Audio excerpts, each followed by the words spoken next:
Fun Mii Fact. Miitopia came originally for 3DS. Who remembers that it was released with internationally plus new 2DS XL? While 3DS version offered more color options, something which the Switch now offers everywhere, Switch took a level further.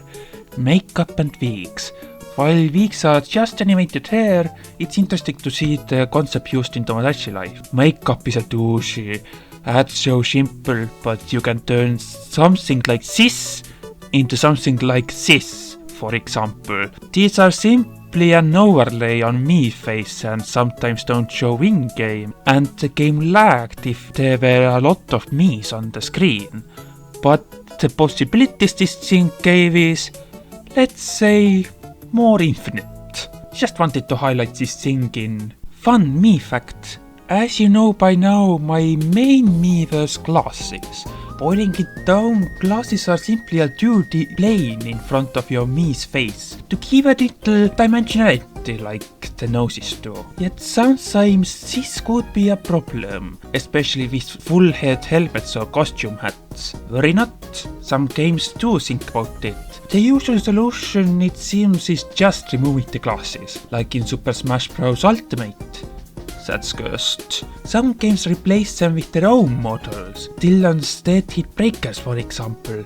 Yeah, it's that game. The glasses will be moved more away from the face to match with the snout. And then there's you that decides, you know what would be a good idea? Why not just flatten the face in some mini-games? Flat face! At least it solves the problem in the today's Fun Mii Fact. Dillon's Rolling Western is a 3DS eShop exclusive game. Ouch! The third entry was released in April 2018. Pretty late. But is available physically in Europe and Japan. Lucky me. While this series usually went with the original anthropomorphic animal characters, the third entry lets you use Miis to turn into one. You choose one Mii to represent you. Miis you see on streets are pre-made. Miis you can hire are from Mii Maker, Friends List and StreetPass Mii Plus invitations. The animal the Mii becomes depends on their design. Well, exactly on these things. Your Mii gets 4 out of 10 choices. Others always get the first choice. How exactly the game chooses, I would like to know too. So yeah, one of the last 3DS games featuring Miis makes me yearn for the Rolling Western series. But still, I can't leave it unmentioned that you can turn your Miis into furries in today's Fun Mii Fact. Favorite color? It's just cosmetics, right? Well, if you see my videos, you know it also affects Mii voice in Mario Kart. But that's also cosmetics. Well, sometimes it affects gameplay too. Looking into Wii, we have Mario Super Sluggers. We have the favorite color affecting the chemistry between the other characters. Why must it be the opposite gender? In 3DS we have StreetPass Mii Plaza. In Find Mii or StreetPass Quest, it affects which magic power the Mii gets to use. Some will be necessary, so make friends wisely. Colors also affect abilities in Mii Force or StreetPass Quad. Why the regional differences? In Feed Mii or StreetPass Chef, it also affects the ingredients you are given. In StreetPass Fishing, the bait you are given. The color of pieces are also important in Monster Mirror or StreetPass Mansion, where you want to create same color squares.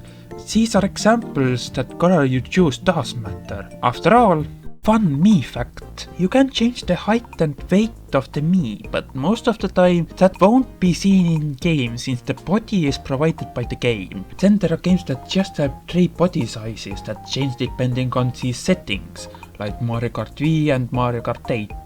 Some do portray the shape as set in Mii Maker, Tomodachi Life and Miitopia for example. The Miitopia bodies look different. The one fun part is that the head never changes size there, so you can have a huge head with a teeny tiny body. Happens to the best of us. They are still equal to other Miis, unlike the baby Miis that appear in Tomodachi Life Wii Party and Wii Fit series. Yeah, their heads are smaller too. Anyway, Fun Mii Fact. Have you ever held your 3DS and wondered, to whose system have your Miis gone to? What? that niche thought I made for this shot specifically?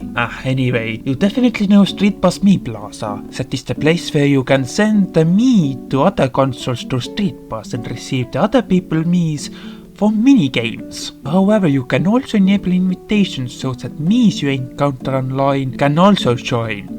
Why does good things have to come to an end? Then there's Tomodachi Life and Travelers or Explorers. These are Miis sent away after a baby grows up to hop from system to system traveling. Too bad you can't know where they are anymore. Enable StreetPass Mii Plaza invitations to also see them there. I got too nostalgic in today's. Fun Mii Fact. This weekly series has been fun, hasn't it?